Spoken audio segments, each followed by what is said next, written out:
Hi guys, today we'll talk about how can you figure out this solution or know how you can do that on your iPhone. So you just follow these ways, then it's going to work with you. All you have to do inverse, you just click on settings here. So when you just click here on settings, it's going to take you to your settings. It's going to show for you like this here.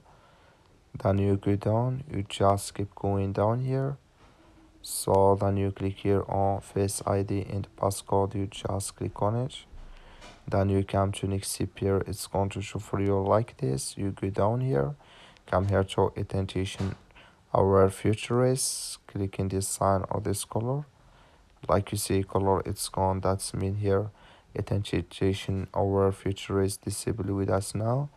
That's all you have to do. That's all. Thank you for watching. Don't forget to support us by liking and subscribe.